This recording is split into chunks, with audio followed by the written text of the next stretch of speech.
Assalamualaikum warahmatullahi wabarakatuh. Perkenalkan, saya Kus Raharjo dari SMP 1 Madiun. Kepada anak-anakku yang sekarang ini bersekolah di tingkat SMP, maka kami akan menyampaikan pembelajaran dengan pokok bahasan kemagnetan. Kemagnetan ini adalah pembelajaran pada semester 2 dengan standar kompetensi memahami konsep kemagnetan dan penerapannya dalam kehidupan sehari-hari. Kompetensi dasarnya menyelidiki gejala kemagnetan dan cara membuat magnet. Kemudian dalam pembelajaran ini diharapkan siswa bisa menjelaskan sejarah magnet. Yang kedua, menunjukkan sifat kutub magnet. Yang ketiga, menjelaskan cara membuat magnet dan bagaimana cara menghilangkannya. Yang keempat, memaparkan teori kemagnetan bumi. Dan yang terakhir adalah menunjukkan medan magnet yang ada di sekitar kawat berarus listrik. Itu untuk pertemuan kita pada hari ini, yaitu KD 4.1 tentang kemagnetan. Anak-anak, kita lanjutkan. Ini apa yang kamu pikirkan dengan gambar tampil layar ini kira-kira? Ini ada kakek-kakek, kemudian ditempeli logam-logam seperti setrika, kemudian sendok atau garpu, kemudian dan yang lain. Ini benda-benda ini kok bisa menempel, kenapa? Pasti ada sebabnya, yaitu kira-kira apa? Yaitu kira-kira bahwa ternyata badan atau tubuh kakek ini tadi mengandung atau bisa menarik benda lain yang bahannya dari logam. Nah, yang bahannya dari logam. Nah, ini yang disebut dengan, berarti kakek tersebut disebut dengan dia mengandung magnet karena bisa menarik benda lain yang khususnya dari logam. Anak-anak sekalian, untuk kemagnetan di sini yang akan kita pelajari sejarah magnet. Kemudian magnet itu sendiri ada dua yang kita bahas, yaitu mengenai kutub magnet. Kemudian bahan yang magnetik itu apa saja. Kemudian kutub magnet yang kita pelajari mengenai sifat kutubnya, cara membuatnya bagaimana. Ini. Kemudian yang lain kita pelajari medan magnet itu nanti kita pelajari medan magnet di sekitar kawat yang berlistrik. Setiap kawat yang berlistrik mengandung medan magnet. Kemudian teori kemagnetan bumi, ya, itu apa? Kemudian ini jenis-jenis magnet tadi sudah, dan cara menghilangkan sifat magnet. Ini nanti yang kita pelajari, anak-anak sekalian. Nah, sekarang kita mulai dengan sejarah magnet. Bahwa ternyata magnet itu berasal dari daerah Asia, anak-anak. Asia kecil, daerah dekat India sana. Ya. Ditemukan batu atau benda itu bisa menarik benda lain. Oleh karena itu terjadi pada lebih dari 2000 tahun yang lalu. Nah, itu orang Yunani mengatakan disebut dengan benda itu adalah magnetit atau magnetik boleh. Nah, sekarang bahkan ada yang kalau tidak saya pernah dengar itu di daerah yang pernah naik haji ada yang namanya Jalbar magnet. Itu semua seperti pegunungan bukit yang bisa menarik benda lain. Nah, itu katanya begitu. Nah, kemudian bangsa Cina itu sudah menggunakan petunjuk arah kompas magnetik. Untuk apa? Ternyata untuk pelayaran. Untuk berlayar itu terjadi kira-kira lebih kurang 1200 tahun yang lalu. Nah, kemudian kita lanjut magnet. Magnet tadi sudah kita sampaikan bahwa magnet itu adalah benda yang dapat menarik benda lain. Benda lain itu apa? Terutama yang bahannya dari logam. Itu disebut dengan magnet. Nah, kemudian magnet itu ada punya kutub, anak-anak. Kutub utara dan kutub selatan. kutub utara magnet itu selalu mengarah ke kutub utara magnet bumi. Kutub selatan itu kutub yang mengarah ke selatan magnet bumi. Ya, seperti ini. Ya, anak-anak coba perhatikan. Ini kutub selatan, ada huruf S. Ini ada huruf S. Ini huruf N. N itu apa? N itu adalah north. North itu utara bahasa Inggris. Sedangkan S itu south. South itu selatan. Jadi magnet ini, sebatang magnet ini punya kutub di ujung-ujungnya yang di sini. Yang namanya kutub utara dan kutub selatan. Nah, seperti halnya ini, termasuk magnet ini saya letakkan di sini, dia selalu mengarah ke utara dan selatan kalau kita gantung pakai benang seperti ini. Sehingga yang kutub utara selalu menuju ke utara, yang kutub selatan selalu menuju ke selatan. Mengapa? Sebabnya kok seperti ini? Coba nanti kita pelajari, kita bahas bersama. Anak-anak, kemudian kita lihat di sini. Saya menggantungkan seperti ada yang digambar itu. Kutub utara itu biasanya diberi warna merah, kutub selatan diberi warna biru. Apa yang terjadi kalau saya dekatkan kutub utara dari magnet ini, saya dekatkan ke magnet kutub utara yang digantung ini, yang seperti ada di gambar itu. Apa yang terjadi? Bagaimana? Tolak menolak anak-anak ya. Tidak mau gandeng ya. Perhatikan ya, ini tidak mau. Tetapi kebalikannya, kalau bendanya ini kutubnya ini tidak sejenis, berlainan jenis, maka dia akan saling tarik menarik. Tetapi kalau sejenis, dia akan tolak menolak, tidak mau menarik ya.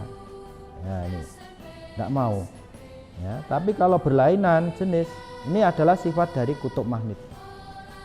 Ya, saya ulang, sifat dari kutub magnet yaitu kalau yang sejenis itu akan tolak menolak, kalau berlainan jenis akan tarik menarik. Ya, baiklah kita lanjutkan anak-anak.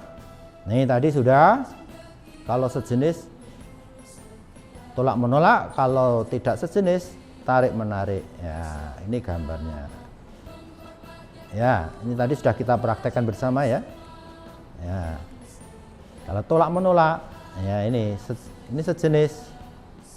Ini sifat dari kutub magnet. Ya. Kemudian kutub magnet itu bagian ujungnya itu bagian yang paling besar kekuatan magnetnya. Ya, sehingga kalau kita beri seperti di dalam gambar ini, ya. Kita beri kutub-kutubnya, kita beri pasir besi, maka pasir besi itu akan mengumpul di bagian ujung, di bagian kutub ya, akan mengumpul. Oleh karena itu dikatakan ini berarti dia mempunyai kutub yang kekuatan magnet yang besar, sedangkan yang di tengah tidak, lemah kekuatan magnetnya. Dilihat di gambar. Demikian pula yang magnet O situ ya. Baiklah, kemudian bahan magnet itu ada 3. Yang pertama, bahan magnet yang bisa ditarik dengan kuat yang disebut dengan ferromagnetik. Di sini belum ada tulisannya. Ferromagnetik, F-E-R-O-M-A-G-N-E-T-I-K. Ferromagnetik. Benda apa saja yang bisa ditarik dengan kuat oleh magnet, yaitu antara lain besi, baja, nikel dan lain sebagainya. Terutama banyak yang bahan dari logam. Kemudian ada benda yang lemah yang disebut dengan paramagnetik, yang yaitu biasanya dari aluminium, itu lemah. Kemudian benda yang non magnetik yang tidak bisa ditarik dengan magnet, itu apa saja benda yang tidak bisa ditarik oleh magnet? Bisa kertas, plastik, emas dan sebagainya, itu tidak bisa ditarik oleh magnet yang disebut dengan diamagnetik. Ya, di sini dikatakan benda non magnetik. Ya. Jadi kalau di sini gambarnya ini besi, kunci Inggris yang bahannya dari besi atau baja, dia akan ditarik oleh magnet. Tapi kalau kertas tidak bisa ditarik oleh magnet. Ini bahan magnetik. Nah, ini tadi sudah ada ferromagnetik, ada paramagnetik, diamagnetik ini. Nah, jadi yang diamagnetik itu tidak bisa ditarik emas, seng dan garam dapur dan kertas, plastik dan sebagainya. Yang paramagnetik aluminium, ini tadi platina, yang ferro besi, baja, nikel, kobalt. Kemudian kita lanjut cara membuat magnet bagaimana? Pak, saya ingin cara membuat magnet. Ya boleh. Kita siapkan besi atau baja. Ya seperti ini. Ya misalkan ini. Nih, besi atau baja. Kemudian cara membuat magnet itu antara lain dengan cara menggosok. Menggosok itu harus searah. Misalkan ini logam yang belum menjadi magnet berupa logam besi atau baja. Kemudian saya gosok begini. Ya, harus searah. Satu arah. Kamu perhatikan arahnya ya. Nah, jadi searah, tidak boleh dibolak-balik begini, tidak boleh. Searah. Nah, setelah menjadi magnet, maka kutub yang logam tadi, yang ditinggalkan oleh magnet tadi, ini merupakan kutub yang terjadi adalah kutub yang berbeda atau berlainan dengan yang ditinggalkan. Kalau ini kutub utara, maka yang terjadi adalah di sini adalah kutub selatan. Ya, kutub yang ditinggalkan oleh benda magnet yang digosok, yang menggosok tadi kutub selatan. Saya ulang, ini caranya searah, kemudian yang terjadi adalah logam yang ditinggalkan gosokan oleh magnet tadi adalah kutub yang sebaliknya. Kalau yang digunakan menggosok itu kutub utara, maka yang terjadi yang ditinggalkan adalah kutub selatan. Demikian pula sebaliknya. Ini cara yang menggosok. Kemudian yang kedua yaitu dengan cara elektromagnetik menggunakan arus listrik. Ya, perhatikan di sini. Ya, ini tadinya misalkan ada paku besi yang banyak dari besi atau baja, diberi kumparan, dialiri listrik. Maka dia akan menjadi magnet. Buktinya apa? Penjepit kertas itu kalau didekatkan dia akan tertarik oleh paku tersebut. Berarti paku tersebut yang dililiti oleh kumparan berinti besi tadi, yang kumparan berarus listrik tadi, dia akan menjadi magnet. Ya. Kalau dilepas, arusnya diputus, maka sifat kemagnetannya hilang. Ya, tidak menjadi magnet lagi. Ya. Gini ya, misalkan pakai baterai dihubungkan, diberi sehingga ada arus listrik yang melalui kumparan tadi, maka besi atau baja yang ada di lilitan itu akan menjadi magnet. Ya, ini cara yang kedua. Kemudian cara yang ketiga dengan cara induksi. Bagaimana caranya induksi? Induksi itu tidak ditempelkan, tetapi hanya didekatkan. Ya, seperti ini contohnya. Ya, di bawah ini ada benda yang bukan magnet, kemudian di bawahnya lagi ada logam. Ya, misalkan ini baut atau mur yang berbahan logam. Kemudian benda ini tadi tidak menempel. Kenapa? Karena ini hanya logam biasa, bukan magnet. Tetapi kalau sudah didekatkan dengan magnet, nah ini akhirnya akan menjadi magnet, hanya didekatkan, tidak ditempel. Maka logam ini tadi akan tertarik oleh benda yang ada di bawahnya, akan tertarik oleh logam yang bukan magnet tadi. Meskipun hanya didekatkan, maka ini disebut dengan cara induksi. Ya, kita lanjutkan. Ya, magnetnya besi, kemudian paku yang bisa ditarik. Kemudian anak-anak, cara menghilangkan magnet bagaimana? Ya, perlu kamu ketahui bahwasanya itu besi itu mempunyai sifat kemagnetan yang sementara. Sifat kemagnetannya besi lebih cepat hilang. Beda dengan baja. Kalau baja, sifat kemagnetannya itu sulit hilang atau akan menjadi magnet yang tetap. Sifat kemagnetan benda itu bisa dihilangkan dengan cara yang pertama pemanasan, dibakar. Ya, dipanaskan, ini dipanaskan. Bakar, dia akan hilang.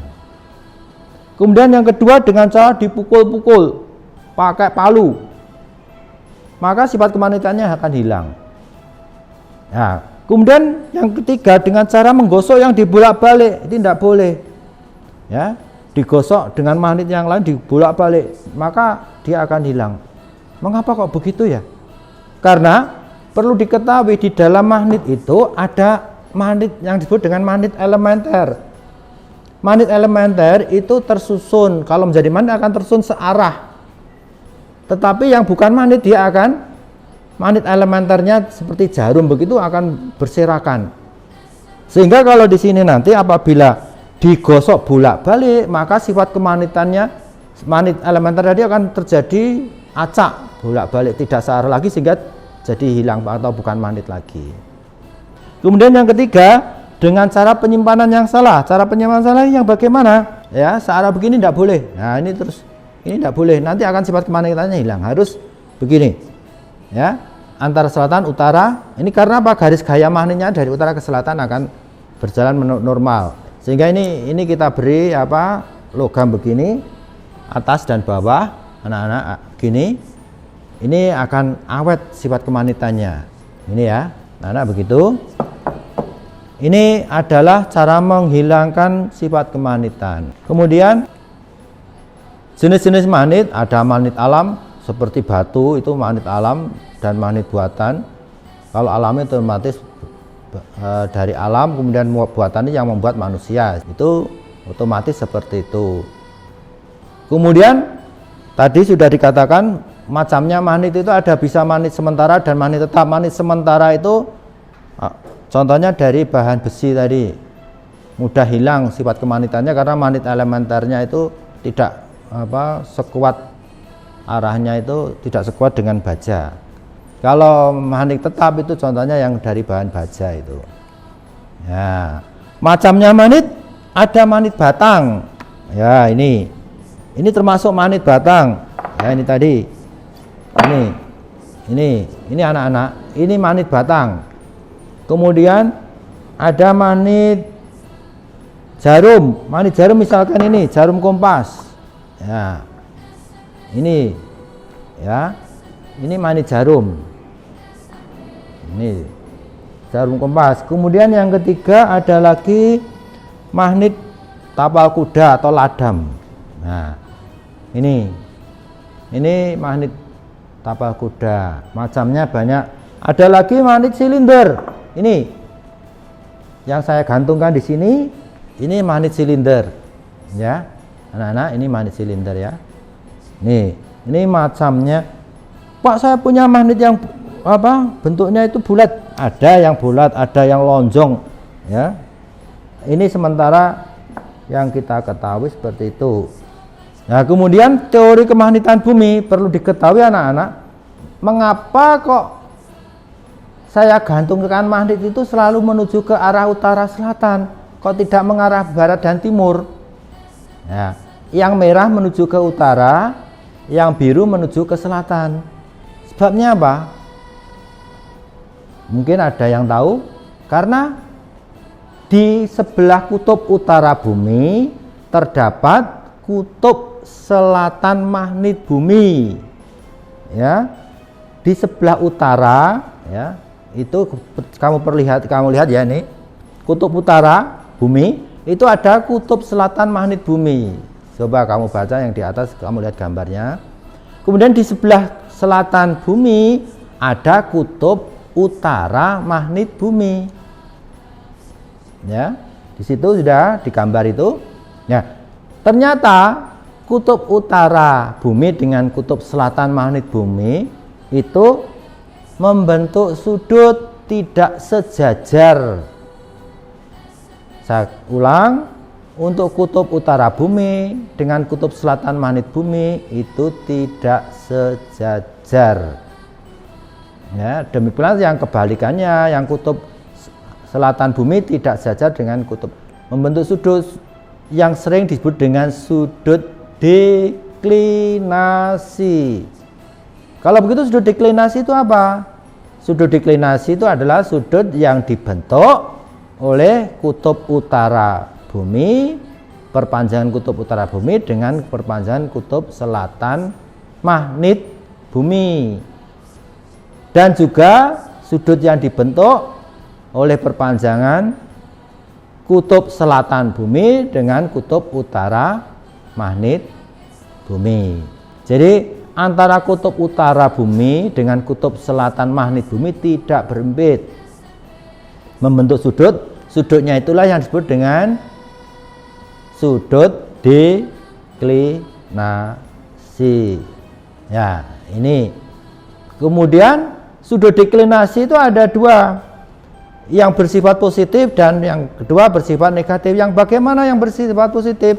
Apabila kutub utaranya bumi itu dengan kutub selatan magnet bumi bentuknya membentuk sudutnya itu arahnya ke kanan atau ke timur, ya. Di sini ada mata anginnya arah barat, selatan, timur, utara. Nah, itu menuju ke timur itu sudut deklinasinya positif. Kebalikannya kalau menuju ke barat, maka sudut deklinasinya adalah negatif. Ya. Itu deklinasinya. Kemudian kita lanjut. Kemudian ada lagi sudut inklinasi. Apa sudut inklinasi itu? Kamu tahu bahwa jarum, magnet jarum ini ternyata kalau kita lihat secara cermat, dia tidak sejajar dengan permukaan bumi atau garis horizontal. Dia membentuk sudut. Ya, jadi ada kemiringan. Ya. Jadi begini anak-anak. Ya, begini. Kalau ini ya begini, ya, membentuk garis horizontal dengan bumi ini, ya. Jarumnya nanti kalau diperpanjang begini dia akan membentuk sudut. Sudutnya ini disebut dengan sudut inklinasi. Kalau begitu sudut inklinasi itu apa? Sudut yang dibentuk oleh garis horizontal bumi dengan jarum kompas. Itu untuk sudut inklinasi. Apakah ada sudut inklinasi positif dan negatif? Seperti hanya deklinasi, ada. Sudut inklinasi positif apabila kutub utara itu menyimpang ke bawah, ya, gambar yang satu ini dengan horizontalnya. Kemudian sudut inklinasi negatif itu sudut yang dibentuk oleh jarum kompas, magnet jarum kompas dengan menuju kutub utaranya itu menuju ke atas. Ya, ini yang disebut dengan inklinasi. Nah, kalau dibawa ke kutub bagaimana? Sudut inklinasinya membentuk sudut 90 derajat. Berarti bagaimana? Dia akan berdiri. Ya. Sudut inklinasi berdiri kalau dibawa ke kutub. Kalau di khatulistiwa seperti di daerah kita akan nol, mendekati nol. Oleh karena itu, ini kelihatan hampir sejajar, tapi ini tidak sebetulnya. Jarum ini tidak sejajar. Masih membentuk sudut. Kalau pas di khatulistiwa sana, di daerah Kalimantan sana dekat dengan garis khatulistiwa persis nanti akan mendatar. Tapi kalau di Jawa atau di jauh dari garis khatulistiwa dia akan tetap membentuk sudut. Semakin dibawa ke kutub, maka sudut inklinasinya akan semakin besar. Ya. Mencapai 90 derajat. Itu sudut inklinasi anak-anak. Nah, kemudian ada yang disebut dengan medan magnet. Itu apa? Medan magnet ada garis yang masih dipengaruhi oleh magnet. Contohnya ini, ya, akan tampak di garis-garis gaya pada pasir besi ini. Benda magnet ini, pasir besinya akan tampak garis-garis begitu. Ya, yang paling ujung, yang paling lemah medan magnetnya itu dia akan hampir sejajar karena tidak dipengaruhi. Jarum kompasnya akan sejajar dengan magnet karena tidak dipengaruhi oleh kutub-kutub magnet. Nah, ini disebut dengan medan magnet, daerah yang masih dipengaruhi oleh garis gaya magnet. Ya, tampak di sini seperti itu. Ya, kita lanjut. Nah, ini arah garis gaya magnet itu dari kutub utara menuju kutub selatan. Ya, arah garis gaya magnet, kalau magnetnya itu ada di situ, garis gayanya, dan yang catatannya di sini tidak pernah berpotongan. Garis gaya magnet tidak pernah berpotongan antara satu dengan yang lain. Meskipun itu dari kutub utara dengan menuju ke kutub selatan itu tidak pernah berpotongan. Demikian pula utara selatan tadi, kalau didekatkan dengan misalkan di situ yang sebelah kanan gambar itu tampak bahwa garis dari utara ke selatan. Ya, ya sudah. Ini kalau diberi pasir besi seperti ini, ya tampak. Kalau utara dengan utara akan tampak gambar seperti ini. Ya, ya kalau selatan dengan selatan begini, kalau utara selatan begini pakai pasir besi.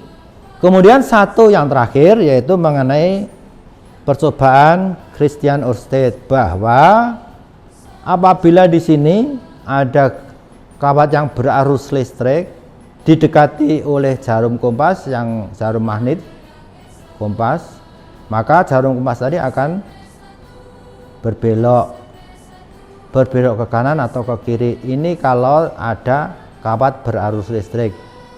Sekecil apapun kawat berarus listrik itu mengandung medan magnet. Ini menunjukkan bahwa kawat berarus listrik itu mengandung medan magnet. Buktinya apa? Kalau kita dekati jarum kompas ini dengan kawat berarus listrik, dia akan bergerak.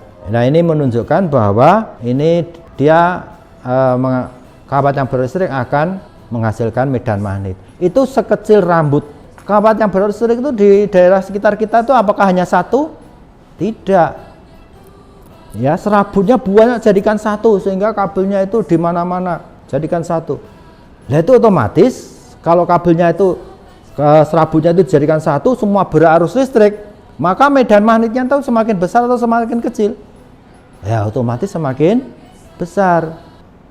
Ini anak-anak. Jadi akibatnya apa kalau begitu? Kalau kita sering didekatkan dengan benda-benda yang berarus listrik, kalau di dalam biologi itu bisa juga dikatakan sampai dengan mengakibatkan yang lebih parah, yaitu antara lain antara lain itu bisa menghasilkan atau mengakibatkan perubahan susunan gen yang ada di tubuh kita. Itu antara lain seperti itu. Buktinya yang orang yang selalu bertempat tinggal di rumah gardu listrik, dekat dengan gardu listrik, dekat dengan apa yang ada di tengah sawah itu, gardu-gardu tengah sawah dengan tulisan awas berbahaya tegangan tinggi, itu ternyata di dalam tubuhnya itu dia sering merasakan pusing dan sebagainya, ya, lelah, pusing, ya. Itu karena akibat kemudian gangguan pada televisinya, gangguan yang lain. Itu pengaruh dari medan magnet dari yang ada di dekatnya itu, dengan apa, tegangan yang tinggi, ya itu anak-anak, itu selintas pelajaran pada hari ini, ya. Mudah-mudahan kamu bisa menyerap dengan baik dan bisa melaksanakan apa yang ada di dalam kehidupan sehari-hari. Saya kira saya cukupi sekian saja. Terima kasih. Wassalamualaikum warahmatullahi wabarakatuh.